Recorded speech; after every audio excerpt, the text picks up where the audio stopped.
সেই কাজগুলো আমাদের করে যেতে হচ্ছে। কিভাবে অন্যান্য ব্যাংক রুলস পালন করলে আমাদের ব্যাংক কেন পালন করে না? ওরা আমাদেরকে বেতন দেয় 7,000, আমাদের প্রতি বছর নিয়ে যায় 10,000। ঈদের বোনাস নাই, পূজার বোনাস নাই, কুরবানির কোনো বোনাস আমাদের নাই। আমাদের বর্তমান বাজার মূল্যে 7,000 টাকা বেতন পাই। এই 7,000 টাকা বেতন দিয়ে আমাদের কিচ্ছু হয় না, 15 দিনও যায় না। আমরা কোনো উৎসব ভাতা পাই না, কিচ্ছু পাই না। সেখানে যেখানে বাংলাদেশ ব্যাংক কর্তৃক নির্দেশনা দেওয়া দিয়েছে সর্বনিম্ন 18,000 টাকা বেতন করতে হবে, আর শ্রম আইন অনুযায়ী 16,000 সামথিং বেতন করতে হবে। সেখানে আমাদের কৃষি ব্যাংক কীভাবে 7,000 টাকা বেতনের চুক্তি করে, 8,000 টাকা বেতনের চুক্তি করে? কীভাবে অন্যান্য ব্যাংক রুলস পালন করলে আমাদের ব্যাংক কেন পালন করে না? এখানে আমাদের বৈষম্যের শিকার হচ্ছে। আমাদের বেতন 7,000 টাকা, আবার প্রতি 2 বছর পর পর রেনু করার জন্য 20,000 টাকা নেয়। 20,000 টাকা না দিলে আমাদের উপরে আমাদের চাকরিচ্যুত করা হয় বিনা নোটিশে।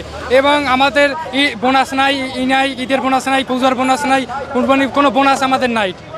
এই কোম্পানি আমার মাথায় লবণ থুয়ে বড়ই খায়। কোম্পানি সব আমাদের খেয়ে 7,000 টাকা বেতনে কী হয়? আলুর কেজি 60 টাকা, ডাইলের কেজি 120 টাকা। আমরা 7,000 টাকা দিয়ে কী করবো? আর 24 ঘন্টা আমাদের তার ডিউটি করা, দিনে ডিউটি করা এবং রাইতে থাকা লাগে। 24 ঘন্টা আমাদের ডিউটি করা। একটা কোম্পানি কিভাবে 8,000 টাকা বেতনে চুক্তি করে, তারা সেই চুক্তি থেকে 5% হারে খায়। এবং একটা ব্যাংকের একটা বোনাস নাই, কিছু নাই, সেই কোম্পানির একটা বোনাস দেয় না, একটা কিছু দেয় না। এবং আমাদের ঢুকতে গেলে 25,000 টাকা করে নিচ্ছে এবং 1 লাখ 2 লাখ টাকা করে নিচ্ছে। সেভাবেও আছে 2 বছর পরে পরে চুক্তির নাম করে আমাদের কাছ থেকে 20,000 25,000 করে টাকা নিচ্ছে। সেই ডকুমেন্টস আমাদের কাছে আছে।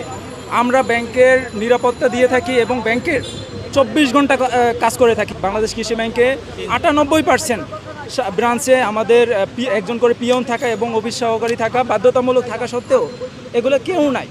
সেই কাজগুলো আমাদের করে যেতে হচ্ছে এবং এছাড়াও আদার্স আমাদের দ্বারা কাজ করানো হচ্ছে। এরপরে দিন শেষে আমাদেরকে এই যে আর্থিক যে টাকাটা যে থাকে, ব্যাংকে যে টাকাটা থাকে, সেই নিরাপত্তাটাও আমাদেরকে দিতে হচ্ছে।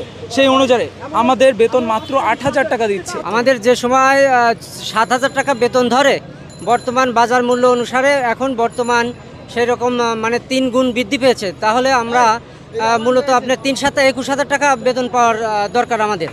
তারপরে আমাদের বোনাস কিছুই দেওয়া হয় না। আমাদের একটা সুষ্ঠু বোনাস দিলে আমরা খুশি হতাম। আমরা এত বছর কোম্পানির আন্ডারে লাঞ্ছিত বঞ্চিত হয়েছি, এখন আর লাঞ্ছিত হইতে চাই না। ওরা আমাদেরকে বেতন দেয় 7,000, আমাদের প্রতি বছর নিয়ে যায় 10,000। আমরা চাই যে আমরা কোম্পানির মাধ্যমে না গিয়ে আমরা ব্যাংকের মাধ্যমে থাকতে চাই।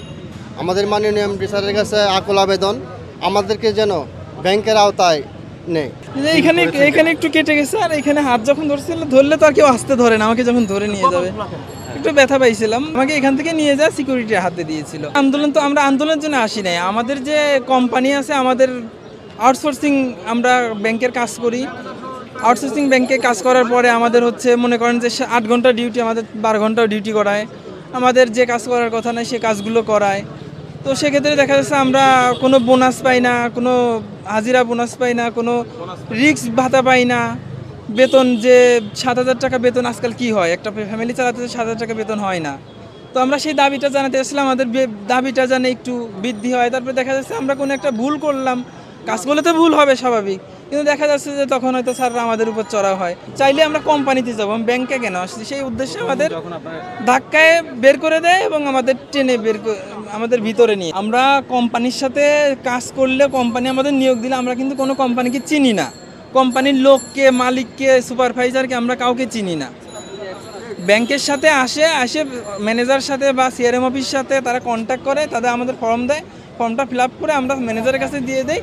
হয়তো তারা সেই বরাবর নিয়ে আমাদের হয়তো আবার কৃষি ব্যাংক আমাদের কাছে বলতেছে যে তোমাদের আমরা হামলা করি না, কোম্পানি লোক বলছে হামলা করছে। কোম্পানি লোক বলতেছে তোমাদের কৃষি ব্যাংক হামলা করছে। তাই আমাদের মাঝখান থেকে হামলাটা করলো কারা? আমরা এটা সুষ্ঠু বিচার চাই। আমরা প্রথমে এখানে শান্তিপূর্ণভাবে অবস্থান করতে চেয়েছিলাম, সেজন্য আমরা যখন এগিয়ে আসি তখন আমাদের কোম্পানির যারা ছিল তারা আগে থেকেই এখানে অবস্থান নিয়েছিল আমাদের বিরুদ্ধে এবং তাদের অবস্থানটা খুবই শক্তিশালী ছিল।